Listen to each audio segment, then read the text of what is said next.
በተለያዩ አካባቢዎች በሚከሰቱ ግጭቶች ውስጥ ሴቶች ተፋላሚ ወገኖችን በማቀራረብ ረገድ እንደ ድልድይ በማገልገል ላይ ይገኛሉ። ከኦሮሞ የሲንቄ ስርዓት እስከ ሰሜኑ የእናቶች ምልጃ ድረስ በባህላዊ የእርቅ ስርዓቶች ውስጥ ያላቸው ተሰሚነት ጥይቶች ዝም እንዲሉና የሰላም ንግግሮች እንዲጀመሩ ምክንያት እየሆነ ነው።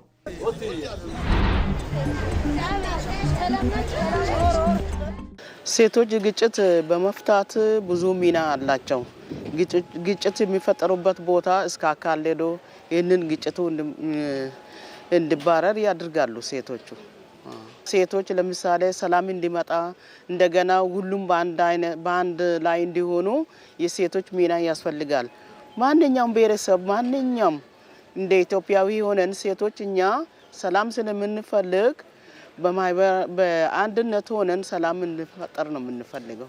አሁን በእኛ አካባቢ ያሉ ሴቶች በሀገር ሽማግሌና በእርቅ ጉዳይ የተሳተፉ ቤተሰቦችንም በአካባቢ ያለውን ሁሉ ችግር ይፈታሉ። ሴቶች በጣም በብዙ ሁኔታ በሁሉም ጉዳይ ተጠቂዎቹም በመሆናቸው ለዛ ችግር ደግሞ መፍትሄ ለማድረግ ደግሞ ሴቶች ትልቅ ሚና አላቸው። አባይን ገድበናል። ሴቶች የራሳቸውን ከመቀነታቸው ከልጆቻችን አውጥተን አባይን ገድበን አሁን ደግሞ የሚያስፈልገን ነገር አሰቤን መመለስ እንፈልጋለን። እንደ ሴቶች ማለት ነው፣ እንደ ኢትዮጵያ ማለት ነው። ለምን ለኦሮሞ ብቻ አይደለም፣ ለአማራ ብቻ አይደለም፣ ለደቡብ ለስምሳ አንድ ነው። በርበረሰብ ኢትዮጵያ አንድ ናት። ህዝቡ ሁሉ ያለው ኢትዮጵያ አንድ ነው። ስለዚህ በግጭቱ ዙሪያ እነዚህን ባንዳዎች ለማቆም እንችላለን። ነገም ደግሞ በኢትዮጵያ ጎን እንቆማለን። ሰላማችን እናሰፍራለን። አገራችን አንድ እንድትሆን እናደርጋለን። ምንም እንኳን የሴቶች ሚና እንዲህ ወሳኝ ቢሆንም በውሳኔ ሰጭነት ደረጃ ያላቸው ተሳትፎ አሁንም ድረስ የተለያዩ ማነቆች ይገጥሙታል።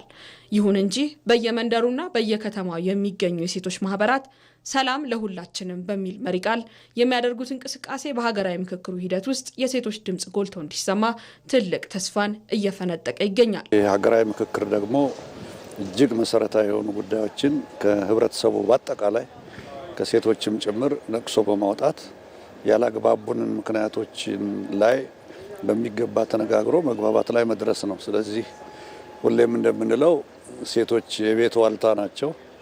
የቤት ብቻ ሳይሆን የውጭውም የሀገሩም ዋልታ ናቸው። በዚህ በሀገራዊ ምክክር ሂደት ውስጥ በሚገባ ምክንያታዊ በሆነ መንገድ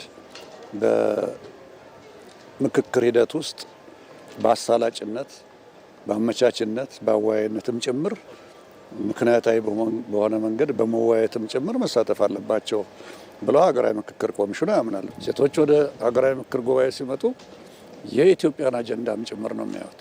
እዚህ ለሀገር ሰላም እና ለሀገር ልማት ወደፊት መታየት ካለባቸው ሴቶች በአሁኑ በዚህ አካሄድ የተሻለ ነው። በአሁኑ ሰዓት በጣም አበረታች ሁኔታ ላይ ነው ያለ ነው። በግጭት አፈታትና በሀገራዊ ምክክር ውስጥ የሴቶች ተሳትፎ መረጋገጥ ለትውልድ የሚተርፍ የሰላም መሰረት መጣል ማለት ነው። እናቶችና እህቶች እጆቻቸውን ለሰላም ሲዘረጉ ሀገር ከጥፋት ትድናለች።